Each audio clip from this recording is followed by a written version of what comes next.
Hi, this is Angel from Club Bilingue Toastmasters. Today I'm going to be talking a little bit more about the subject of energy.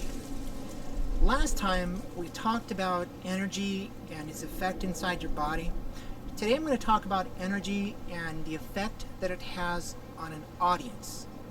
Now, before a speech, one of the things that I like to do is I like to gauge the energy level or the excitement level of an audience. And I always try to start either at or ideally slightly above the energy level of my audience as far as how hard I'm projecting into the audience. So when I start a presentation, I imagine inside my mind that I'm projecting who I am through my eyes, through my voice, through my hand gestures. I'm pushing my personality out into the audience, and I'm trying to push it with intensity and with force.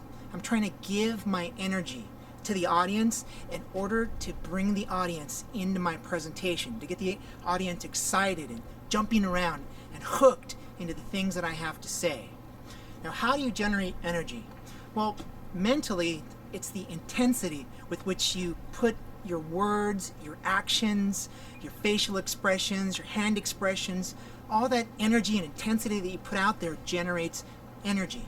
But also it's your voice. When you go in super loud, that generates energy. Or you're talking really fast, that also generates energy. So when you're starting a presentation, imagine that you're pushing yourself out into the audience using strong eye contact and intense gestures to raise up your energy level. Now, typically, like I said, I like to start either at or just slightly above the energy level of my audience, but I have seen speakers go super high on the energy at the beginning of the presentation in order to hook people in. That works also. But there are some caveats to doing that, and I'll explain them a little bit later. Now, as I said, you can generate energy with the volume, the rate, the pitch of your voice, the intensity of your hand gestures, and just mentally how intense you are into the presentation, your body language, all of that goes into pouring energy into the presentation. When I'm pouring energy into a presentation, into an audience, I like to think of it like adding sparks to kindle, to wood. And when I add my energy to the wood, to the paper, whatever, it starts a fire in my audience. They start to feel the intensity of my words, my thoughts, my actions, and they get excited, they get hooked in. So I imagine that all I'm doing is starting a fire, giving them energy and letting that start the fire inside their own heart. One caveat is that when you're playing with energy with your audience, don't always stay up here, nor do you want to stay really low either. People enjoy variety. So I might start high, then pull it back. Relax a little bit, talk a little bit slower, lower your voice, use pauses, and then start again. All of that. There has to be variety. Think about a song that you listen to and it's boom, boom, boom, boom, boom, boom, and then all of a sudden there's an interlude that's quiet, no beat, just a breakdown that's very relaxed. And then back again, boom, boom, boom, boom, boom, boom. Your speech can be the same way. Energy, energy, energy, ba-da-ba, ba-da-ba, ba-da-ba. Then relax, pull the energy back a little bit. Allow your audience to let your words sink in, your energy sink in. And then ba-da-ba, ba-da-ba, ba-da-ba.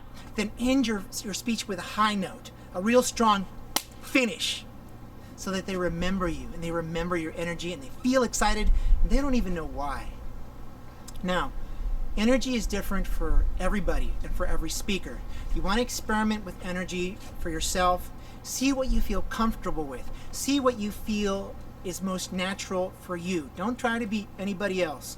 Don't try to be Tony Robbins or Les Brown. You don't have to do that. Find the energy level that's right for you. Gauge the energy level of your audience. Try to go in a little bit higher and vary your energy. Hard energy, soft energy, hard energy, medium energy. Play around with the energy and you're going to get different effects with your audience. Now, as I said before, some people go in strong, but you can't stay up there forever.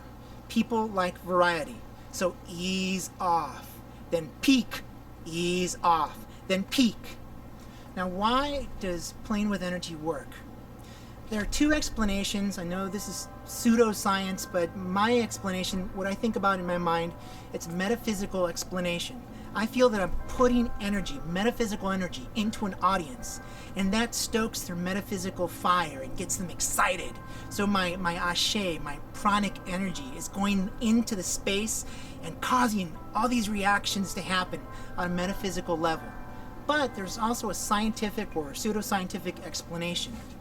There is a theory called mirror neurons. And according to the theory, we have neurons, nerves inside our brains, which respond when we see things happening to other people. For example, if you see somebody getting hit or poked, and you can feel the pain in your own hand and you go, ouch, that must hurt. It's a form of empathy.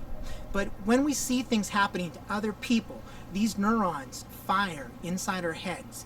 And some scientists believe that this is the basis for human empathy. So what I'm trying to say with this is that if you go in strong with a lot of energy, you're activating the mirror neurons of your audience. And when they see you energetic, upbeat, ready to go, their mirror neurons make them excited, energetic, and ready to go also. Because this is what happens with other events. You watch something sad on TV, you feel sad. You watch somebody get punched in the face, and you can almost feel that pain yourself. But if you go and use this theory to your advantage, get yourself excited before a speech and use the energy that you already have inside of you, your audience's mirror neurons will pick that up. They'll pick up your enthusiasm, and they will remember you and your speech. So play around with this, experiment with this, find out what works for you, and remember, don't stop trying to improve as a public speaker. No matter where you are, from beginner to expert, never stop trying, never stop practicing. It doesn't matter where you are, you will get better. You can do this. Trust me, it works.